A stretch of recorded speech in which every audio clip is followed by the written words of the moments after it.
Feral Druid has a new single target build running on beta right now, which will be slightly altering because there are going to be some new changes coming through, but I can kind of talk about that in a little bit. But this is a current single target build, which is really, really fun to play. It's high momentum, high APM, but it is also fully bleed based, and all of your damage is coming from all of your dots and your bleeds. And I will show that off to you in just a second and get into it and show some gameplay of it and stuff. But I wanted to let you guys know that I'm going to be running a new YouTube channel in tandem with this one currently. So it is going to focus basically on just 30-second to 60-second YouTube clips and just be like, you know, funny stuff from the stream or like informative things, whatever it may be. So please feel free to go subscribe to the channel. It really helps me out, and go check that out. It'll be linked in the description down below. But for now, I will jump into this video. So I will talk to you a little bit about the build itself, and then I'll show you some gameplay. So, as you can see, this is primarily like pure single target, but you can actually very easily flex into 2 targets, even 3 targets with this build, and be pretty fine with it. And I'll explain more about that. So, you're taking Lunar Inspiration, so you're going to be running Moonfire, investing in Infected Wounds to get some additional rake damage, and also get your Sudden Ambush procs, which is going to be increasing your rake damage and your shred damage intermittently as well. You're also taking Adaptive Swarm, Feral Frenzy, and Blood Talons, right? Emphasizing all of your bleeds and helping those things. Circle of Life and Death as well. And another big thing is the fact that you're taking Rip and Tear.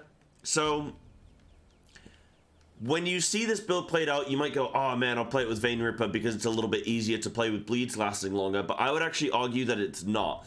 Technically, Vein Ripper will push your pandemic windows and increase your time in which you can reapply your bleeds in those windows. But I actually find that the general just play of the build is a lot more difficult with Vein Ripper because your bleeds are lasting longer. It's actually making them a little bit more awkward in terms of your timings to generate your Blood Talons and use finishes and not kind of overcap on combo points because you need to refresh your rake, but your rip isn't quite ready to be replaced yet. Things like that. So I actually prefer not playing with Vein Ripper, and if Rip and Ted does get number tuned, then you would just take Apex instead, because those are very similar actually in damage, so you'll be fine with that. But yeah, that's basically kind of the general talent build. You also have things like Nurturing Instinct to increase your Sunfire damage and stuff if you really want to. But a little bit of a meme, I guess. So I'll show off some of the gameplay here, and then I'll kind of talk about it in some gameplay with Eranog, one of the raid bosses that we got to test. So primarily, I'm just going to basically be applying my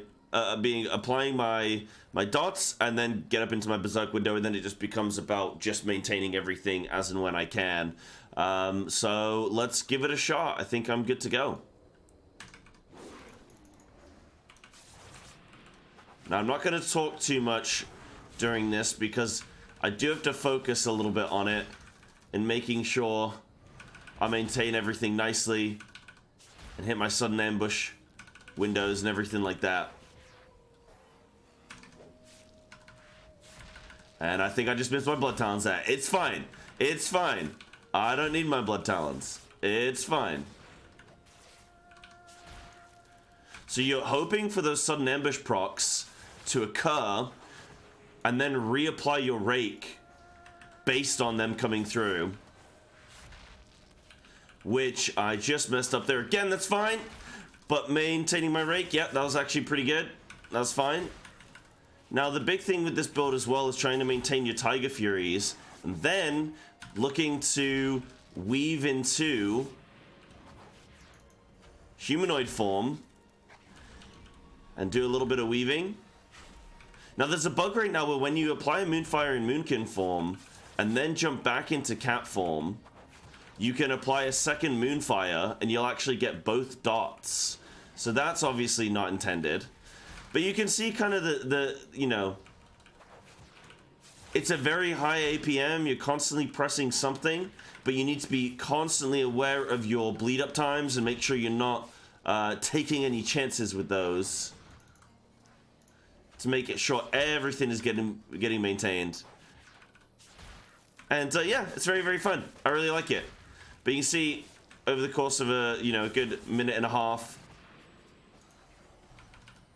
still doing some pretty decent damage. So yeah, it seems like a solid build. Seems reasonably strong, and also very fun. What more can you ask for? Oh, a little bit more weaving. Let's go. There it is. Amazing. Amazing. Cool. Well, now let me show you a little bit of Aeronog, because I think that was, you know, fun to kind of show off a little bit of the gameplay. But now I can show you a bit of Aeronog here.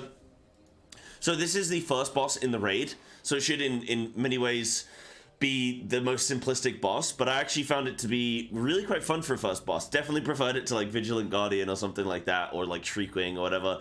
There's got a few elements to it. So the boss is going to be doing a big Molten Frontal. Boss is also going to be affecting multiple players with these debuffs and one of the tanks.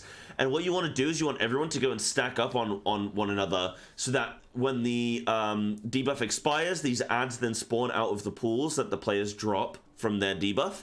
And then you can cleave down all of these adds before they, you know, they fixate on a target. Before they reach that target, you can have them killed. And then you have to interrupt this mini boss that also gets summoned. So that's basically the main aspect of the fight, is you're just doing that over and over and over again. And then at a certain, I think when the boss reaches 100 energy or rage, he's going to go into the middle, and then you'll see the new phase, which is basically just a wall, and you have to kill the wall before the lines hit you and you can't escape. But in terms of the playstyle of this build, so this is a pure single target build. However, in order to take things like Lunar Inspiration, you have to go and take Double Clawed Rake and Primal Wrath. So you can very easily flex into a multi-target fight, because you can, instead of applying single target rips, you're going to be applying Primal Wraths to both mobs. And then with Double Clawed Rake, instead of having to, you know, be following different rake up times on both mobs, you can rake once and know that your rake up time on both mobs is exactly the same. So you could always just refresh your Primal Wrath and your rake on one mob and not have to be like, oh, where's the other mob at? And then you can just apply your Moonfire. So your Moonfires are your only, like, individual dot that you're going to have to be keeping track of. But you can see in terms of the DPS meters, other people will be doing a little bit of cleaving and stuff like that. And it's still holding steady. And when you actually see at the end of the boss, you can see just how much of the overall damage I'm able to do with this build. And it being very fun is the main kind of takeaway here, right? So a big thing as well with this build is Blizzard is going to be changing the talent tree once more. And I will make a video on that. But they are going to be changing the talent tree. But I think that a build like this will still be possible. I think if anything, well, they're kind of going to be locking, from what I've heard, I've not looked at it too much, but from what I've heard, Lunar Inspiration is basically going to be like becoming mandatory in some ways. So that, I mean, in some ways is good, in some ways is bad. I will say I've been doing Moonfire runs in Mythic Plus right now, and it's doing like 10% damage on bosses, which in Tyrannical Week is going to be phenomenal. To get it a flat, you know, 10% more damage from Moonfire is going to be really, really good. So, you know, it's not the end of the world that you kind of forced into it in some ways, and everybody wants Moonfire anyway. But yeah, so playing through this fight, you are able to, another beautiful aspect of it is that you also run Predator. Remember now, with the new talent system, you're not locked into Sabretooth or Predator, you can have both. So with Predator, when mobs are dying and you have these little mobs here, they're actually adding to your single target, because they make this build so much easier to run, because you never have any real like energy problems, and you have higher Tiger Fury uptime, which just means overall you're just getting more and more damage from having a couple little adds coming through. So it was very fun to play this build, and I really enjoyed it, and I know that a lot of people in my stream are super hyped about it as well. And you know, I know how everyone's always like, oh, Feral needs to be bleed based, and I want bleeds, I want dots. Well, this is it. And you can stop complaining at me now about it. But the aspect of Circle of Life and Death, plus the, 5 dots that you have to maintain, Moonfire, Rip, Rake, Thrash, Feral Frenzy, then, you know, there's quite a few dots that you're having to maintain. But because they're fast, there's not like a massive amount, but you have things like Adaptive Swarm and Feral Frenzy coming into the fray as well. But it's the fact that they are ticking so quickly, which is making it quite fun, especially when you bring in mechanics on Aeronog, or on any of the bosses that we could be playing it. It's the addition of the mechanics that are then going to make this very fun and complex. And I know I was speaking to like Dan Wall, for example, and he's been playing some Feral, and I showed him this build as a way to get started with Feral, and he was saying, "Oh my God, this spec is so fun." You know, going from like Fury Warrior and stuff, and then coming and playing Feral for the first time. This is amazing. Well, not for the first time. I think he played it in the past, but yeah, it's a really fun build right now, and this boss was actually the most fun I have ever had in World of Warcraft on Feral Druid. This is absolutely the most fun I've ever had. But I wanted to show you guys a little bit of the damage breakdown as well, so we can go back. So you can see the damage breakdown there, so you can see it's very heavy rip damage. Ferocious Bite is still up there pretty decently, but that's like half the amount of cast that my rip is. Rate damage 15%, Tear doing 7%, Moonfire doing 6.5%. So very bleed heavy. You can only see one, well, I guess including Brutal Slash, there's like 2 non-bleeds in the top 6 there. But then you can see, in terms of boss damage, I am right behind Brain there. Brain's doing 11%, and Fire Mage is very strong right now on single target, and I was able to do 10%, so not too far behind him, and actually second in the group in terms of boss damage there, so that was really good. So yeah, that's kind of the build. I wanted to show it off to you guys a little bit, and just show that it's a very fun build right now. I implore you to try this out as just like a fun single target build. And yeah, thank you very much for watching. See you in the next one.